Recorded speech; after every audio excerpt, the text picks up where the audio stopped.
Hello, hello, hello, the mask is back, and we actually have quite an underrated card. I understand that the prelims are basically a bunch of nobodies. However, the main card's really sick.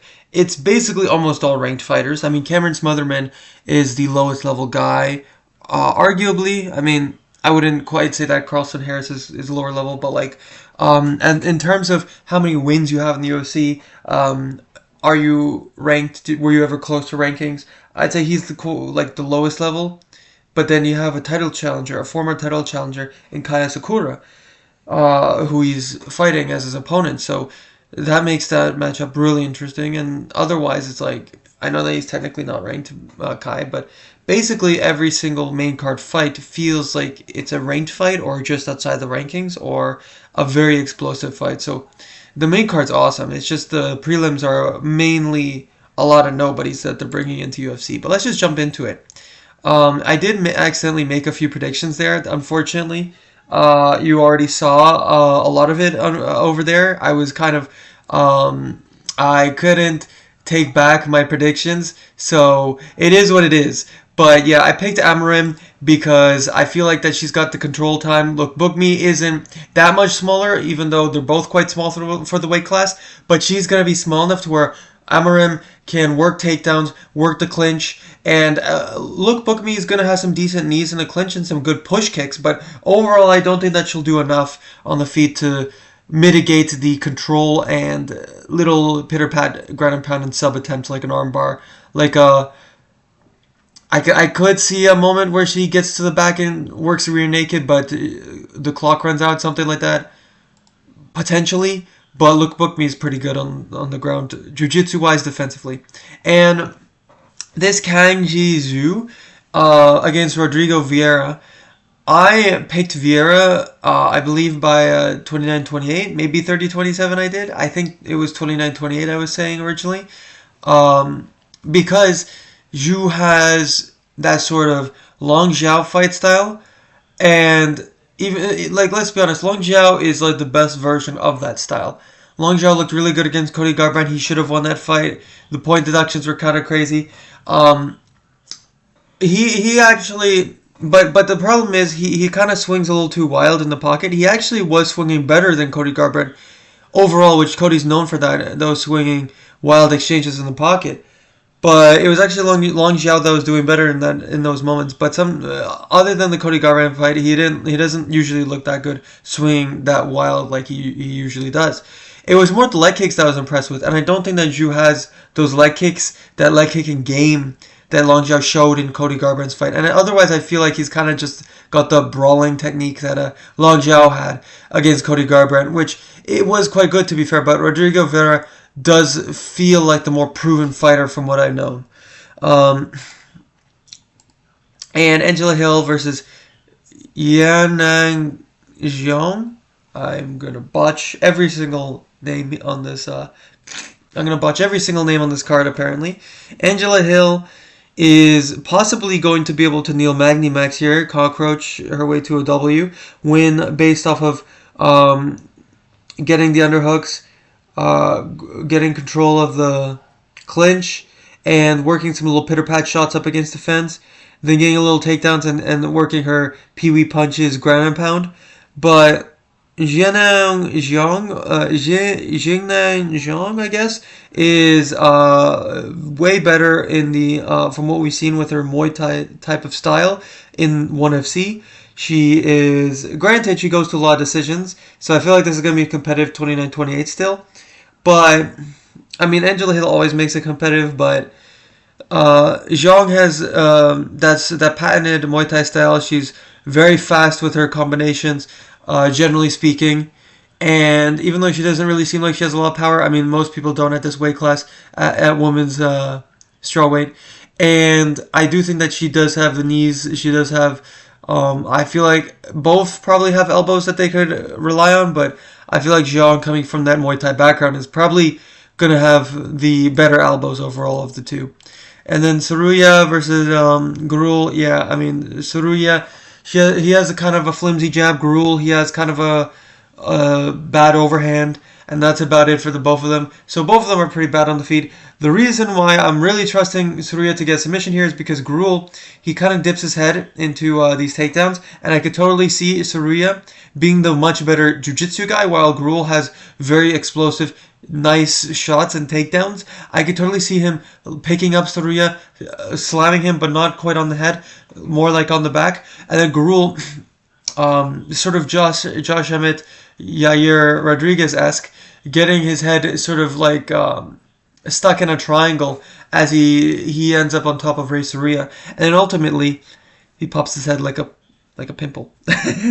Saruya does. First round submission. I could just see it. He has way better jiu-jitsu, Saruya. Cody Haddon and Arichi Lang.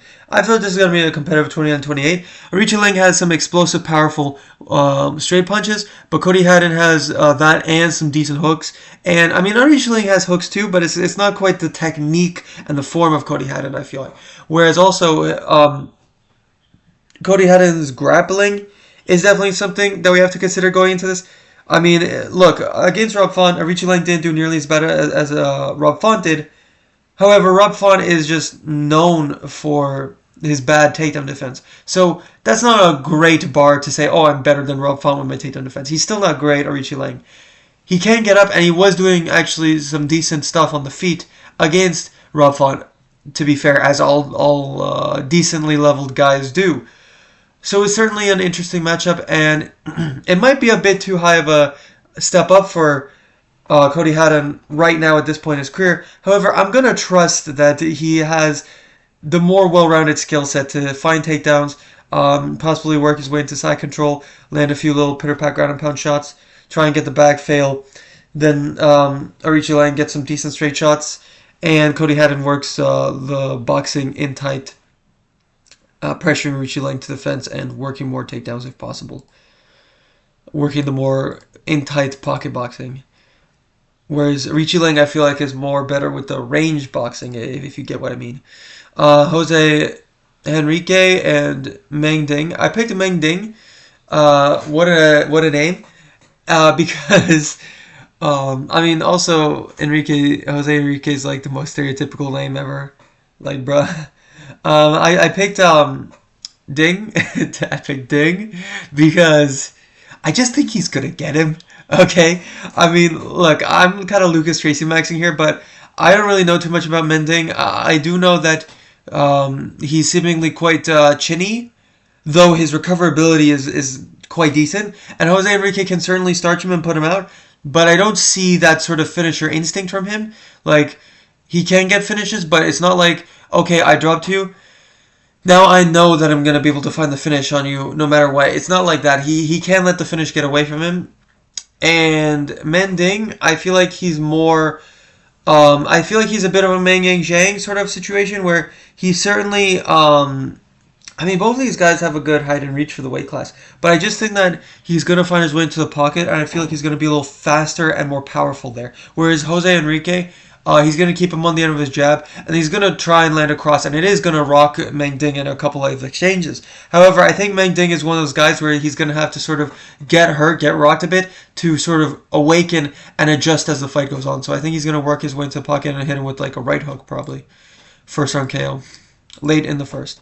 And then, this one I especially don't know too much about. Yi Sak Lee, I just know that I just think he's going to get him. Okay. Look, I don't know about either of these guys, okay? I look at the records.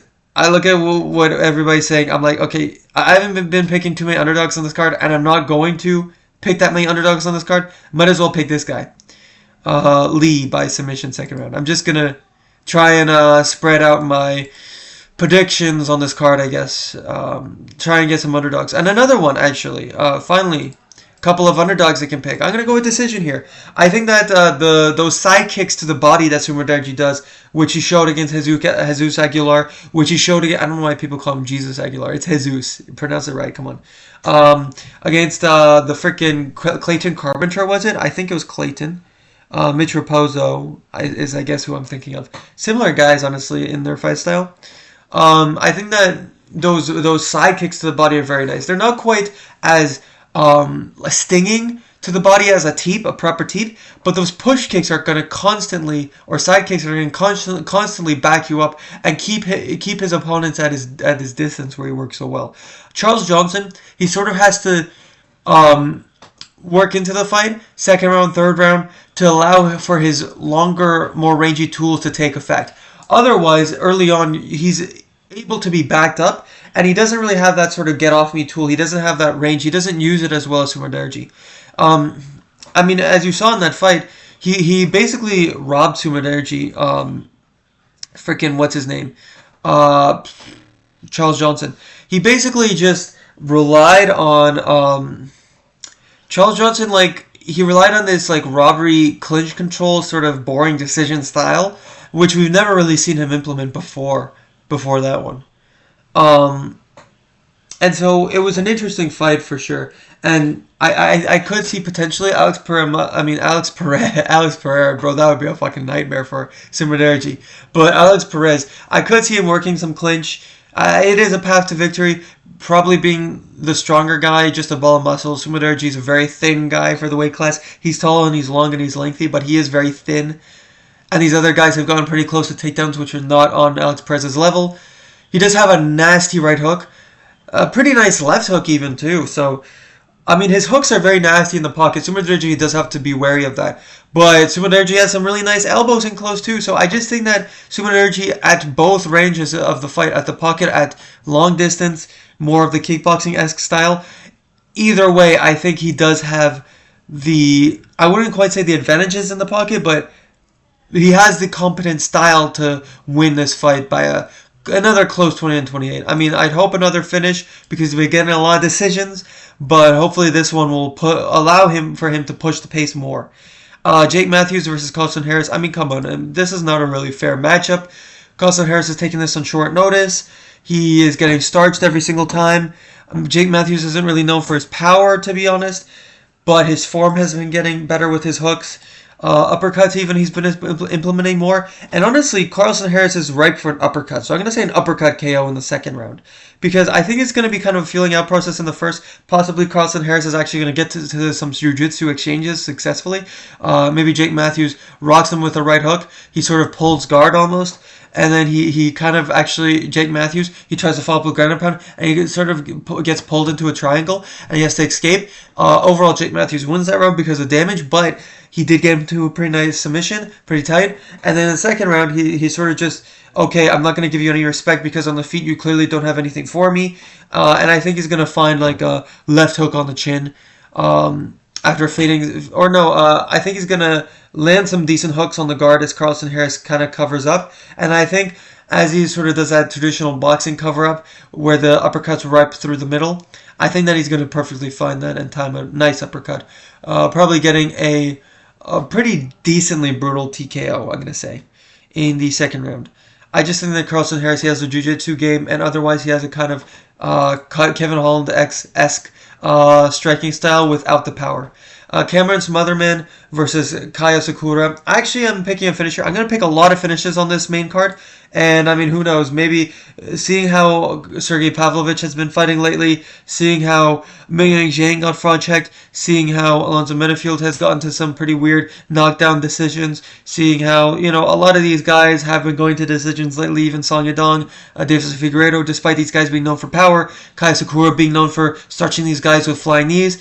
Despite all this, and them lately going to decisions more often than not nowadays, I'm still picking a lot of finishes on this card. I truly believe that despite all that, this is going to be the card where they actually truly shine and show their finishing instincts and abilities. I'm actually going to go with a first round KO, or I'll go with second round. I think it's more of a safe pick here. I think that Cameron Smotherman, he is certainly a test for him to move up to bantamweight for his first bantamweight performance, for his first bantamweight fight. Cameron Smotherman has some okay wins. He has a nice kickboxing style. He does go to the teeps, to leg kicks, oblique kicks. He has an alright 1-2. He has a solid cross. He's certainly solid in this division, and he had a very close fight against Ricky Simone. Even when he's losing, he has some close fights. And I understand his record isn't really telling of how decent he is, but he is actually quite decent, in all honesty, and he could make a good win streak if he had the right opponents. It's just that Kai Sakura is very explosive, and I know that he sort of relies on these wild exchanges to and his power and athleticism to have one of these lucky Hail Mary shots to just put his opponent away. But he does have incredible timing on those knees. He does have, early on in the first round, a really fast, hard to predict, hard to time hook. And I think that his body kicks are pretty nice. The way that he kind of, like, he sort of does Alexander Volkanovski, where he sort of does a stutter step or switch step, whatever you call it. And I think that he's going to sort of condition Cameron Smotherman with those body kicks. And he's going to sort of, I think he's going to try and reach low with those, try and defending those kicks. And then I think he's going to come upstairs, not with a kick, but with a knee, because that's what he's so known for. Cameron Smotherman's certainly going to be ready for those knees. But I think that Kai Sakura, learning from these past mistakes in his UFC career, having this like learning experience from two of the craftiest vets in the flyweight division, and having the speed advantage he's going to have over Cameron Smotherman, just a complete speed mugging, I think he's certainly going to make the knee very hard to predict. I think he's going to find it.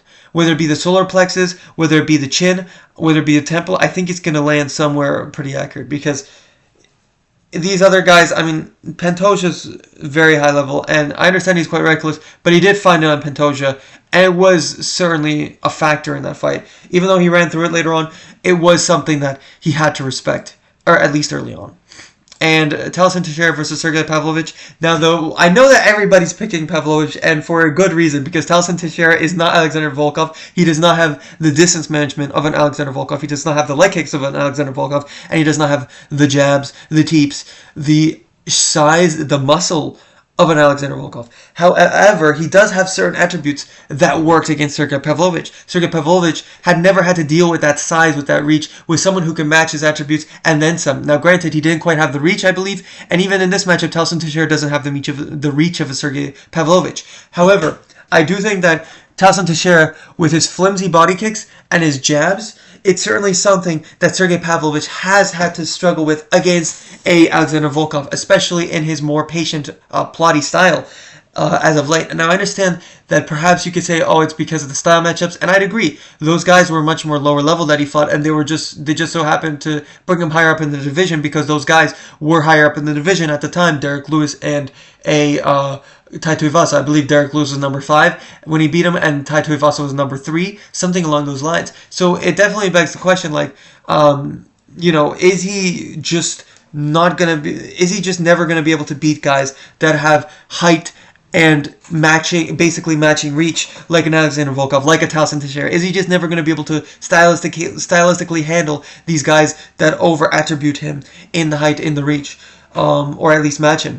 It's certainly something to think about, but I do think that Sergey Pavlovich will be able to find his way inside at one of these times, at one moment in the fight, and I just think that his speed is so much better. I mean, you look at Talison Teixeira against Tai Tuivasa, who granted does have some nice speed to him, but Sergey Pavlovich showed that there was levels when he fought Tai Tuivasa himself, with the speed, with the power, with the accuracy. I do think that if Tai Tuivasa can plant some decent shots on the chin like how he did, I think that Sergey Pavlovich will be able to sort of slip some of these flimsy jabs and plant a beautiful overhand on the dome of Talison Teixeira, ultimately leading to follow-up punches on the ground where he tries to get a single leg and he just can't. Talison Teixeira, and he just sort of covers up to follow-up shots, hammer fists, first round TKO, sort of in the middle of the round. And I definitely think that the grappling is interesting here. I think that's another path to victory here for Talison Teixeira, because I don't think that defensively he's nearly as good as Volkov, and I don't think that his kicking arsenal is nearly as good as Volkov's either. So with that being said, I do think that the actual best path to victory here, if Sergey Pavlovich just doesn't know how to deal with the height and length of Talison Teixeira, I do think that the best path to victory here is actually going to be the grappling, because we saw how easy it was. I understand it's Tai Tuivasa is different, but Sergey Pavlovich's grappling isn't all that tested. We saw how easy it was for Talison Teixeira to get in on the double legs, on the single legs of a Tai Tuivasa, and he was able to set it up quite well with the 1-2, boom, perfect double leg. He got to his hips pretty quick. For a heavyweight, it was a pretty decently fast shot. For a heavyweight, okay, mind you, a modern heavyweight. And overall, I do think that Towson can win this, which is worrying here because I want Sergey to look back into proper form. I mean, he did. He looked great against two of the best strikers in the division. In my opinion, in Jorginho and a salsa boy, Waldo Cortez Acosta, and he looked better against Acosta than Volkov. Volkov also 30-27'd him. In my opinion, I know that's crazy for some people to believe. They're like, oh my gosh, 30-27, that's egregious. No, I also think that the Sergey Pavlovich 30-27'd him, it was just more clear because Waldo Cortez Acosta had less big moments against Pavlovich. But overall, they both absolutely mogged Acosta. And Mingyang Zhang and Alonso Menefield. I mean, need I say much? Alonso Menefield's probably going to run into a elbow and get starched. Mingyang Zhang is going to have to look at the leg kicks. That's certainly something here. People are saying, oh, it's a fluke, that's a fluke. People are fans of Mingyang Zhang. And I'm a fan of Mingyang Zhang too, but listen, that was not a fluke, okay? That was IQ from Johnny Walker to realize, okay, that one leg kick hurt him. Let's do another one. He's sort of standing on it funny. Oh, okay, he's down for the count. Just follow up with beautiful ground and pound shots. Somewhere a little sus, somewhere a little, okay, that's near the back of the head. Either way, Alonso Menefield, he kind of rushes in a little too much out of nowhere. He kind of just, okay, I'm going to play the technical game with you. I'm going to sort of pick my shots. I'm going to pick when to throw that cross. And then sometimes he'll just rush in with some wild hooks around the guard. And that could be bad for Mingyang Zhang if he gets pressured too much and he doesn't like the pressure. He kind of just wilts and he covers up and doesn't know what to do. And he gets hit with one of the shots around the guard that's just perfect on the dome. That's certainly worrying here because Mingyang Zhang, we don't really know too much still. And from what we do know, he's not good at being the nail. But he has some decent counters with the elbow we saw against Ozzy Diaz. Against Anthony Smith, his elbows were vicious, nasty. He picks his elbows very nice. His counter against Brennison Ribeiro, like he does have some decent counters in the pocket. And so I do think that Alonso Menefield, if he does choose to be reckless, which we know in 3 or 4 of his past fights, he has been prone to do so.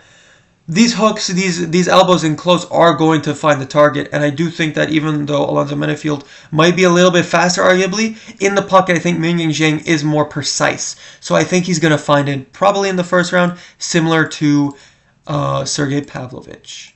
Similar in a similar sense as well, he's going to return to old form, old high-regarded form by the fans, where the fans start to glaze again, and we're back to title contention talks, and Song Yadong as well, title contention talks.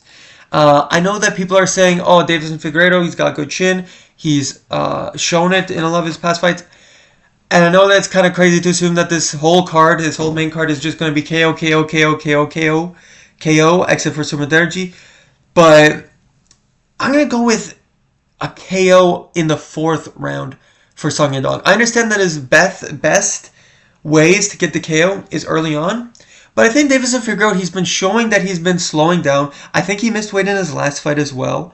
He's 138.5, so he missed weight in his last fight, even though, you moved up a weight class. I understand that he's older, so it's just going to be naturally harder for him to make weight, but the point still stands. Like, he is missing weight. He's getting slower. Let's be honest. His counters that he was trying to find when he made things more aggressive, when he ran things up against Umar Nurmagomedov, was not working. He was whiffing on a lot of those big right hands.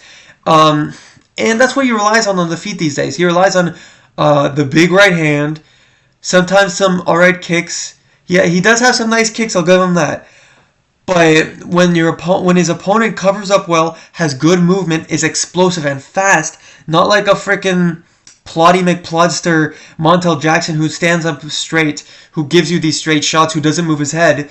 Song Yadong doesn't move his head too much either, but he certainly does more than Montel Jackson. I mean, come on. And like I said, all the attributes, all the youth, all the age on his side, all the age on his side, bro, what is that grammar? I think that Song Yadong, he even though he doesn't, like I said in my last time predicting a Song Yadong fight, even though I don't like that he doesn't throw the jab as much, he doesn't feint enough, even though he does have some decent feints to get into the pocket, I think that he could, he usually relies on just being explosive and just jolting into the pocket, or sometimes he'll set up with a decent leg kick. He does have good leg kicks. When you try to throw a leg kick at him, he'll make you pay for it, throwing an even harder one. And you notice that. Like, when Sean O'Malley threw leg kicks, almost every time he would try and respond with an even harder one. Song Yadong does have some good leg kicks. However, he doesn't really aim high with it. But the thing is, Deiveson Figuiredo, he doesn't shell up well. He's slow, and he doesn't really shell up intelligently. So I do see this possibly even being like a first round KO like Marlon Moraes. I can so picture that. I truly can.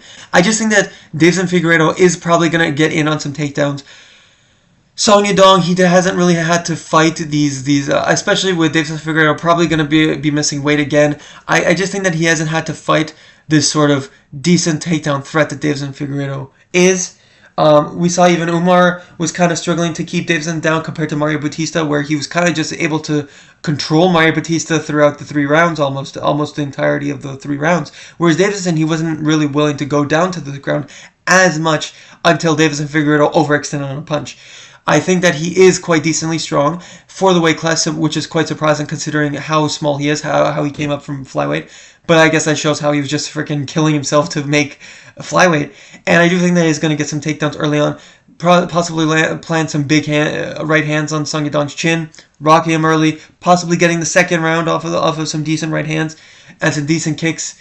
But then in the 3rd round comes, Deiveson's completely gassed. I think his hands are going to be way too low, trying to rely on some sloppy counters. I just see him getting cracked in the pocket when he whiffs on a straight right hand. Song Yadong ducks under it, comes over with a overhand, drops Deiveson, saved by the bell. 4th round, he's completely gassed, absolutely and utterly. And I think that Song Yadong's gonna probably land a uppercut, and I think it's gonna be a little bit less bad, less severe than the Marlon Moraes finish, but it's certainly gonna be something like an uppercut, follow up ground and pound shots. Up against, maybe not up against the fence, but he's going to get wrist control. He's going to get near the back, and instead of electing to try and go for a submission, he's just going to try and pound him out to the side of the head with his left hooks, constantly boom, boom, boom, ground and pound. TKO, refs seen enough. Unanswered shots. Deiveson's not intelligently defending, although he's not going to get put out completely. He is going to eat enough unanswered shots, possibly 20 around there. And the ref's just going to step in. I think, especially since it's in China, right, they're going to be more willing to stop him to make him look more like, okay, we're ready to get him back into title talks, especially if if Ayman Zahabi beats Sean O'Malley. That would be a great matchup.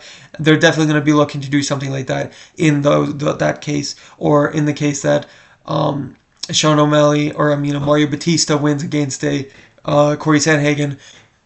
They're going to be looking to get him back in there to try and get that Chinese market for the possibility that he can challenge for the belt someday. So I do think that they could stop it early if the opportunity presents itself. So with that being said, those are my UFC Macau, I think it is, predictions. I might be wrong there, but UFC China, either way. Full card predictions. Thank you so much for watching. Mask of MMA out.